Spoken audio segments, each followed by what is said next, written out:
முதலாவது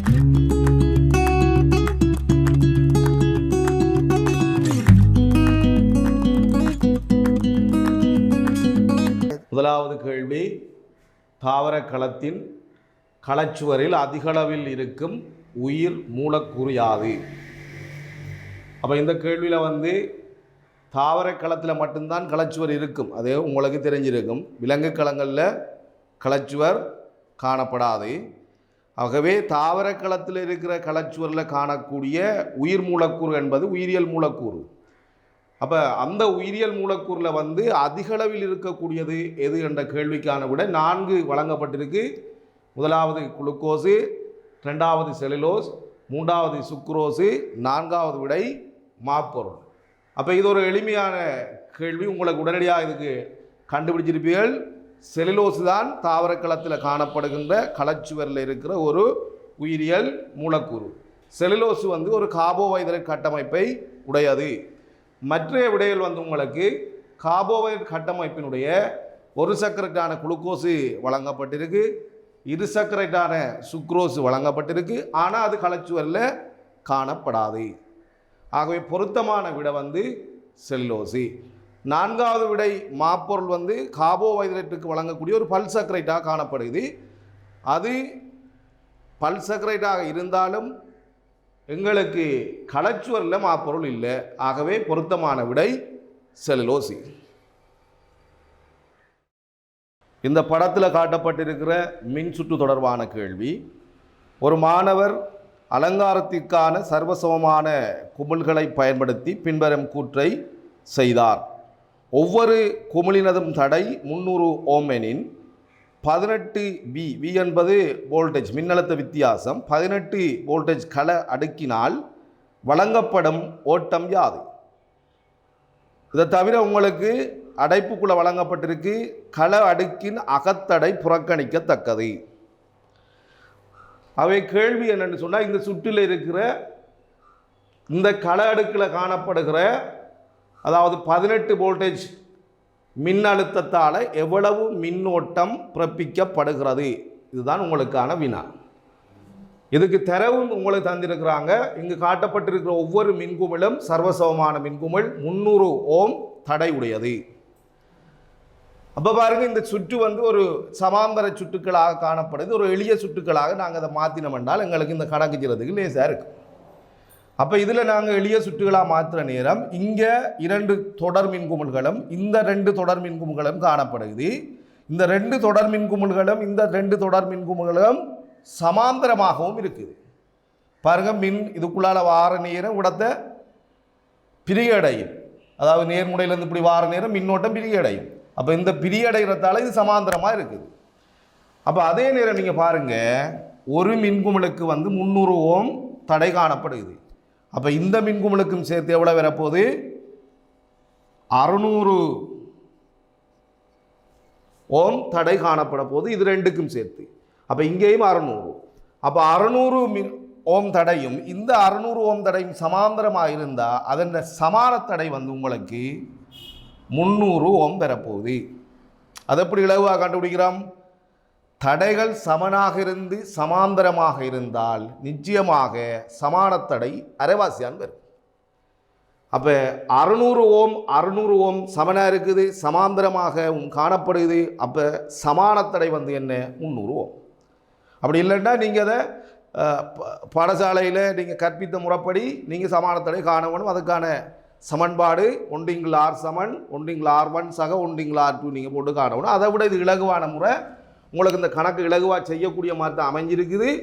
சமனான தடையாக காணப்படுது, சமாந்தரமாக காணப்படுது. ஆகவே அதன் அரைப்பங்கு தான் உங்களுக்கு சமான தடை. அப்போ இந்த 4 மின்குமிழும் சேர்ந்து 300 ஓம் கிடைக்கும். இந்த 4 மின்குமிழும் சேர்ந்து ஒரு கம்பியில் இணைக்கப்படுற நேரம் இந்த இருக்கிற 2 மின்குமிழும் அதுக்கு தொடராக அமையும். அப்போ எப்படி வரப்போகுது? இந்த 4 மின்குமிழுக்கும் சேர்த்து இவ்விடத்தை 300 ஓம். பிறகு இந்த இருக்கிற மின்குமிழ், அடுத்து கீழே இருக்கிற இந்த மின்குமிழ், இங்கால மின்களாடு கூட இணைய போகுது. அப்போ 3மே தொடராக இருக்கிறதால இப்போ இதில் சமானத்தடை எவ்வளோ வரும்? எங்களுக்கு 900 ஓம் கிடைக்க போகுது. அப்போ மின்கல அடுக்குக்கு இந்த பக்கம் 900 கிடைக்குது. அதே சுற்று வடிவம் தான் மறுபக்கமும் இருக்குது. அப்போ மறுபக்கத்தில் எங்களுக்கு என்ன வரப்போகுது? 900 ஓம் தடை தான் கிடைக்க போகுது. அப்போ இரண்டு பக்கம் எங்களுக்கு 900 ஓம் கிடைக்க போகுது. அந்த இரண்டு பக்கம் பார 900 ஓம் எப்படி இருக்கும்? அந்த இரண்டு பக்கம் பார 900 ஓம் எப்படி இருக்கும்? மின்கல அடுக்கோட வரக்கூட சமாந்தரமாக இருக்கும். சரியா? அப்போ நடுவால மின்கல அடுக்கு காணப்படுற நேரம் அப்போ சுற்று ரெண்டா பிரிக்கப்படுது. அப்போ ரெண்டு சமாந்தரமாக வருது. அப்போ இந்த பக்கம் 900, அந்த பக்கமும் 900, அது சமனாக இருக்குது, சமாந்தரமாக இருக்குது. அப்போ என்ன வரும்? அதில் அரைவாசி தான் சமானத்தடை வரப்போகுது. ஆகவே மொத்தமாக இதில் காணப்படுற மின்குமிழ்கள் மொத்த சமானத்தடை 900 அரைவாசி எவ்வளவு? 450 ஓம் கிடைக்க போகுது. ஆகவே நீங்கள் இப்போ ஓமின் விதிக்கு அமைய V = IR தொடர்பை பயன்படுத்துகிற நேரம் I = V/R. எங்களுக்கு V 18, R 450 ஓம். அப்போ இந்த அறிக்கை தான் எங்களுக்கு விடையாக வரப்போகுது. ஆனால் உங்களுக்கு கேள்வியில் நீங்கள் கவனிக்கணும், அந்த விடை 4 விடையும் மில்லி ஆம்பியரில் கொடுக்கப்பட்டிருக்கு. 4 விடையும் மில்லி ஆம்பியரில் வழங்கப்பட்டிருக்கு. அப்போ இதை நீங்கள் கணக்கை சுருக்கி உங்களுக்கு விட எடுக்கிற நேரம் உங்களுக்கு அம்பியர்லான்னு வரும். இது நியம அலகுல வரும், அம்பியரில் வரும். அப்போ அம்பியரில் வார விடையை மில்லி அம்பியருக்கு நீங்கள் மாற்றி எடுக்க வேணும். அப்போ என்ன செய்யணும்? அந்த விடையை 1000ஆல் பெருக்க வேணும். இதை நாங்கள் சுருக்கி எடுத்தோம் என்றால் 0.04 அம்பியர் ரெண்டு பேரும். அது 1000ஆல் பெருக்கிற நேரம் 40 மில்லி அம்பியர் என்ற விடைதான் பொருத்தமாக அமையும்.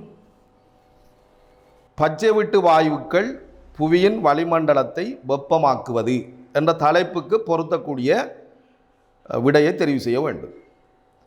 பச்சை விட்டு வாயுக்கள் என்று சொல்கிற நேரம் நீங்கள் விளங்கி கொண்டிருப்பீர்கள், பூமியில் ஒரு வெப்பநிலையை சமநிலையாக பேணுவதற்கு பச்சை விட்டு வாயுக்கள் உதவி செய்யுது. அது பூமி ஒரு உஷ்ணமான நிலையில் இருக்க வேண்டும். அந்த பொருத்தமான நிலைக்கு பச்சை விட்டு வாயுக்கள் தான் எங்களுக்கு அவசியமாக இருக்குது. ஆனாலும் பச்சை விட்டு வாயுக்கள அளவு அதிகரிக்கும் ஆகிருந்தால் பூமியினுடைய வெப்பநிலை மட்டமும் அதிகரிக்கிறதுக்கான வாய்ப்பு இருக்குது. அது எங்களுக்கு பாதிப்பை கொண்டு வரும். இப்போ கேள்வி எங்களுக்கு பச்சை விட்டு வாயுக்கள் புவியின் வளிமண்டலத்தை வெப்பமாக்குவது என்ற கூற்றுக்கு பொருத்தமான விடை. முதலாவது விடை வழங்கப்பட்டிருக்குது, சூரியனில் இருந்து வரும் கழிவுதா கதிர்ப்பை உறிஞ்சுவதன் மூலம். சூரியனிலிருந்து வெள்ளொளிர்கள், கழிவுதா கதிர்கள், செங்கல் கதிர்கள் இதெல்லாம் எங்களுக்கு வரும், படித்திருப்பீங்க நீங்கள். ஆனால் பச்சை விட்டு வாயுக்கு பொருத்தமானது கழிவுதா கதிர்கள் இல்லை. அப்போ முதலாவது விடை பிழையான விடை. இரண்டாவது, சூரியனிலிருந்து வரும் கட்புல ஒளியை உறிஞ்சுவதன் மூலம். அதாவது நாங்கள் சூழலை அவதானிக்கிறதுக்கு பயன்படுத்தப்படுகின்ற சூரிய ஒளி தான் கட்புலன் ஒளி. அந்த ஒளியை உறிஞ்சுவதால் தான் எங்களுக்கு இந்த பச்சை விட்டு வாயுக்களால் புவி வெப்பமாகுது என்ற கூற்று சொல்லப்பட்டது. அதுவும் பொருத்தமான கூற்று இல்லை. மூன்றாவது விடை, சூரியனிலிருந்து வரும் செங்கல் கதிர்ப்பை உறிஞ்சுவதன் மூலம். அப்போ இந்த விடையை வாய்ச்சுடனே எங்களுக்கு இது சரி என்ற மாதிரி ஒரு எண்ணப்பாடு வரும். சூரியனிலிருந்து வருகின்ற செங்கல் கதிர்களை உறிஞ்சுவதன் மூலமாகத்தான் புவி வெப்பமாகுது. பச்சை விட்டு வாயுக்கள் இந்த செங்கல் கதிர்களை உறிஞ்சக்கூடியது, ஆகவே புவி வெப்பமாகின்றது என்ற கருத்து வரும். நான்காவது விடையையும் நாங்கள் வாசி பார்க்க வேணும், அது எவ்வாறு அமைஞ்சிருக்கின்று. ஆகவே நான்காவது விடை குறிப்பிடப்பட்டிருக்கு, புவியிலிருந்து காணப்படும் செங்கல் கதிர்ப்பை உறிஞ்சுவதன் மூலம். அப்போ பாருங்க, மூன்றாவது விடை என்ன சொல்லப்பட்டது? சூரியனிலிருந்து வரும் செங்கல் கதிர்களை உறிஞ்சுவதன் மூலம். நான்காவது விடை என்ன சொல்லப்பட்டிருக்கு? புவியிலிருந்து காணப்படும் செங்கல் கதிர்களை அந்த கதிர்ப்பை உறிஞ்சுவதன் மூலம். எது உறிஞ்சுகின்றது? பச்சை விட்டு வாயுக்கள் உறிஞ்சுவதன் மூலம். அப்போ எந்த கூட்டை நாங்கள் சரி எடுக்கிறது என்று பார்த்தோம் என்றால், சூரியனிலிருந்து வருகின்ற செங்கல் கதிர்கள் பூமியில் பட்டு மீண்டும் தெறிப்படைந்து போகும். அப்போ மீண்டும் அது ஒரு குறிப்பிட்ட அளவு தெறிப்படைஞ்சு போகிற நேரம் அந்த தெறிப்படைகிறதான் காலலாக்குதல்னு சொல்கிறது. அப்போ காலலாக்குற நேரம் தான் இந்த பச்சை விட்டு வாயுக்கள் என்ன செய்யுது? அந்த செங்கல் கதிர்களை உறிஞ்சுகின்றது. இப்போ நாங்கள் பார்த்தோம்டா மிக பொருத்தமான விடை நான்காவது விடை தான் எங்களுக்கு பொருத்தமாக அமையும். 4வது வினாவில் சொல்லப்பட்டிருக்கு பின்வருவனவற்றுள் எது இயற்கை நிலைமைகளில் ஓசனுடன் தாக்கம் புரிகின்றது. ஓசனுடன் இயற்கை நிலைமையில் தாக்கம் புரிவது. ஓசோன் என்றது O3 மூலக்கூறு. அப்போ O3 மூலக்கூறு ஓசன் பட